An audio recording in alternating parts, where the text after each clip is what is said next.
estoy completamente de acuerdo con el planteamiento que ha hecho Lina, lo suscribo, y lo que voy a hacer es complementar ese análisis con una dimensión que a mí me parece que normalmente está siendo dejada de lado por los economistas convencionales que padecen esto que en neuropsiquiatría se llama el síndrome de la negligencia, es decir, la imposibilidad de que se vea la parte, cualquier cosa que está en el campo visual de la otra mitad, en la izquierda, ¿no?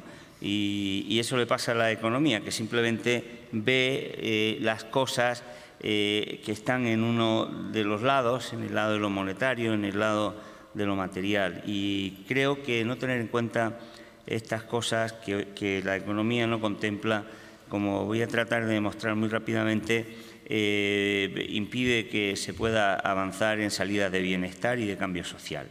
Yo creo, no sé si estarán de acuerdo conmigo, en que tanto la gente, digamos, corriente, las personas normales, ¿no?, cualquiera de nosotros, y también incluso los intelectuales, los pensadores, están haciendo frente a la crisis con perplejidad, porque pasa el tiempo y cada día vemos de una manera más nítida la injusticia, el engaño, el fraude, la estafa, la porquería que significa que constantemente le estén dando miles de millones a banqueros corruptos y, sin embargo, que no haya unos pocos miles para salvar vidas de personas, pero no se consigue frenar eso. Y yo creo que eso está generando cierta perplejidad. A mí me parece que en gran parte esa perplejidad es el resultado de la incapacidad que hay en la sociedad para dar respuestas alternativas a lo que está pasando, precisamente porque se están dejando de lado, no digo que se olviden completamente, pero creo que no están suficientemente en primer plano dos dimensiones que a mí me parece fundamental para entender no solo los hechos económicos, sino seguramente cualquier hecho social. La dimensión histórica y la dimensión antropológica. Creo que se está olvidando por qué y de dónde vienen los problemas que estamos viviendo y cómo afectan esos procesos de cambio que hemos estado viviendo en los últimos años a los seres humanos, que al fin y al cabo son los únicos que podemos transformar las cosas. Y claro, ese olvido que se produce no solo en la economía convencional, sino también en algunas corrientes de pensamiento más crítico, pues a veces oímos, lo que hace falta es cambiar el capitalismo. Muy bien, sí, acabamos con el capitalismo, pero eso es un nominalismo, es una abstracción. Cómo los seres humanos se ponen en movimiento, se empoderan, reconquistan posiciones para transformar eso, ¿no? O aquellas corrientes que se centran mucho en hacer aportaciones sobre los cambios en las políticas, en los modos de regulación, pero que tampoco, al fin y al cabo, se centran en cómo lograr que las mujeres, los hombres, tengan el poder suficiente para frenar todas estas tropelías, ¿no? Entonces yo creo que para entender eso y para resolver esa laguna, que por lo menos en mi modesto juicio existe, tendríamos que ver y entender que lo que está ocurriendo ahora es el resultado de un tipo específico de respuesta política, económica, social, antropológica, que se dio a la crisis que tuvo el modelo de crecimiento y de producción de la posguerra. Yo rapidísimamente lo planteo. Antes se decía como un telegrama, ahora diré como un tuit, ¿no? Muy rápidamente, porque no tenemos tiempo. Pero yo creo que todo el mundo más o menos conoce pues, que después de la Segunda Guerra Mundial se generaron eso que se ha llamado los 30 años gloriosos, que se basaron en un consumo de masa muy grande, en una potencia muy extraordinaria de Estados Unidos. Imagínense que al salir de la guerra Estados Unidos tenía el 85% de las reservas de oro que había en el mundo. O sea, era prácticamente la potencia que lo tenía todo. En un sector público muy fuerte, en un pleno empleo masculino y en una manera de legitimar ese orden social pues a través del pleno empleo, de la satisfacción en el consumo, etcétera, ¿no? Bien, eso dio unos años de crecimiento muy intensivo, desde luego con contradicciones que ahora no voy a poner aquí, pero que llegó un momento ya en los años 60, 70, en que empezó a quebrarse. Fundamentalmente se quebró por tres razones. En primer lugar, porque la oferta masiva de bienes de consumo ya llegó un momento en que sobraba. Es decir, las familias, no voy a dar aquí muchos datos, pero vamos, ni muchos ni pocos, ¿no? Porque no tengo tiempo, pero en Estados Unidos, por ejemplo, a finales de los años 60 ya había una media de 1,5 coches por familia. O sea, es que ya vender coches no era como antes, lavadoras, cocinas, etcétera, ¿no? Entonces los mercados se saturaban y vender mucho de lo mismo, miles y miles, millones de unidades de lo mismo, ya no era rentable porque ya la gente lo tenía. Y esa fue la primera quiebra, los mercados se saturaron.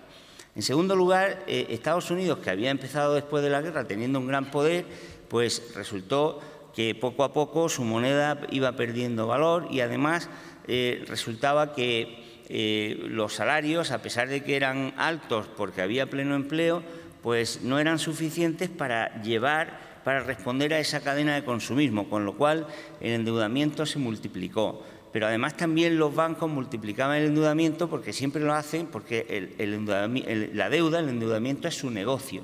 En definitiva, en segundo lugar, ocurrió que se fue produciendo un crecimiento extraordinario de los medios de pago, del dinero. Y en tercer lugar, ocurrió también una quiebra muy importante que los economistas a veces no tienen en cuenta.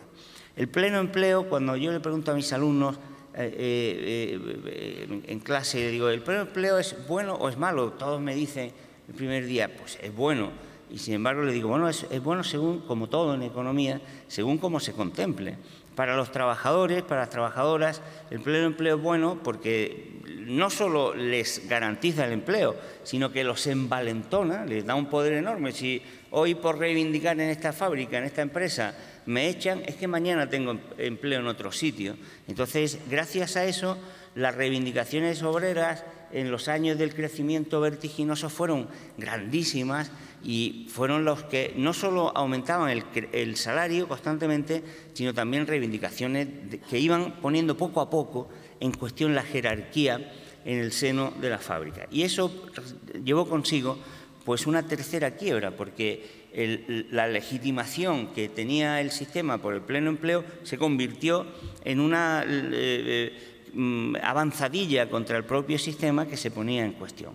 Bien, esas tres circunstancias unidas dieron lugar a que cayera extraordinariamente la tasa de beneficio y fue necesario dar una respuesta que tenía que ser frente a esos tres planos, frente a la saturación de los mercados. ¿Qué hacía falta? Hacía falta una tecnología nueva que permitiera diversificar. O sea, ya no era posible producir mucho de lo mismo, sino muchas variedades de la misma cosa, porque era la manera de hacer frente a los mercados saturados. Entonces, las nuevas tecnologías de la información, de la telecomunicación, pues ya saben todos cómo funcionan. Entra uno en Zara, en Benetton, y en el mismo momento en que está comprando se está dando ya la orden para que cambie el modelo y la apariencia es de una oferta que vertiginosamente va ofreciendo muchas variedades del mismo producto. Y los coches, cuando antes uno iba a comprarse, como decía Henry Ford, yo le puedo dar a mis compradores un coche del color que quieran con tal de que sea negro. Ahora, cuando uno va a comprarse un coche, tiene que ir antes al psicólogo para ir fuertemente preparado ante las preguntas del vendedor que le dice, o la vendedora, que si blanco, negro, asiento tapizado, marcha de no sé qué, etcétera, ¿no? Esa es la primera estrategia. Crear una tecnología que permita la diversificación de la producción. En segundo lugar, también había que hacer frente a esa nueva hipercirculación monetaria y eso dio lugar a un cambio en las políticas económicas que fundamentalmente fue imponer la lucha contra la inflación, como ha dicho antes Lina. Pero en tercer lugar, muy importante, y esto es lo que no se tiene en cuenta, generalmente por los economistas. No solamente esa respuesta, que fue luego el neoliberalismo, cambió el modo productivo y el de consumo, no solamente cambió las políticas económicas, sino que cuando se cambia el modo productivo, ha de cambiar el sujeto social.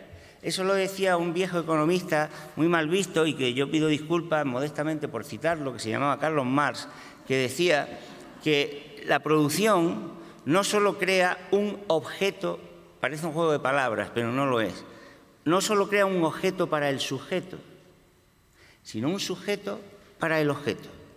Es muy importante eso, porque significaba que al cambiar la producción, al modo de producir, a una producción diversificada, cambiaba también el sujeto, cambiaba también el consumidor, cambiaban también los hombres y las mujeres, que ahora iban a pasar a moldearse como seres humanos individualistas, porque es evidente que quien aprecia la diversidad y la diferenciación es quien sobre todo subraya su individualidad. Quien no tiene interés ninguno en diferenciarse del otro, no tiene tampoco interés ninguno en llevar una ropa o en tener un coche que tenga las llantas de otro color o de otro material. Por lo tanto, se crea un sujeto que empatice, que encaje con esa estrategia de diversificación de la producción. Se desarrollan a partir de esos años el marketing, las técnicas de imagen de producto, etcétera, que moldean un tipo de ser social, que es un ser social, insisto, ensimismado, individualista, separado del otro y que, sobre todo, va buscando la diferencia con el otro. Y ese es el individuo que crea el neoliberalismo. Por lo tanto, la situación en la que estamos es posible, no solo, o es el resultado, no solo de esa transformación productiva en la política económica, sino también civilizatoria del nuevo sujeto social que crea el neoliberalismo. Entonces, para dar respuesta a la crisis, no es solo necesario, como generalmente ocurre, dar alternativas al ámbito productivo, al ámbito regulatorio, sino que para hacer frente a una crisis que es una crisis provocada por la generación de un sujeto social, como el que acabo de señalar, es necesario construir, disponer de un nuevo sujeto social que cambie el mundo en una línea distinta a lo que hace el sujeto social hoy día dominante, que es un sujeto social mediado para no enfrentarse a aquello que le oprime, que le domine, sino para hacerse cómplice de aquello que lo está sojuzgando. ¿Y dónde está el error, creo yo, de las propuestas alternativas, progresistas, frente a la crisis? No digo que de todas, pero de manera bastante generalizada. Pues que estamos centrando el esfuerzo en dar propuestas en el plano de la regulación, en el plano de las políticas económicas, pero no en el plano de la construcción de nuevas experiencias vitales, de nuevos modos de vivir y de generación de nuevos sujetos sociales, de nuevas mujeres y nuevos hombres. Estamos hablando que hay que nacionalizar la banca. Yo lo defiendo porque creo que hay que hacerlo, pero no es solo eso suficiente. Tenemos que hacer que la gente se organice y cree finanzas alternativas, que se libere de la banca, porque la banca servirá para unas cosas, pero no para todo, porque es posible vivir sin banca, porque es posible crear cooperativas de crédito, porque es posible vivir sin intereses y porque podemos crear un mundo diferente en el ámbito financiero, no solo nacionalizando la banca. Hablamos de empleo y hacemos 1000 propuestas para crear políticas de empleo alternativas. Yo las hago también y hay que hacerlas, pero no basta.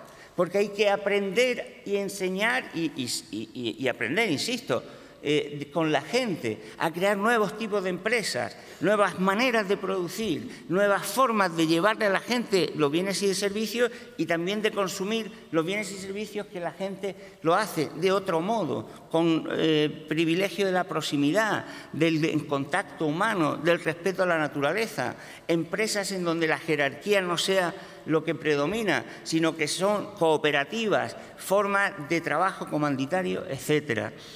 Y bueno, termino porque no quiero... Ya termino, o sea, creo que me he ajustado porque he dicho lo fundamental y por lo tanto, pues, disculpad si me he pasado un poco. Muchas gracias.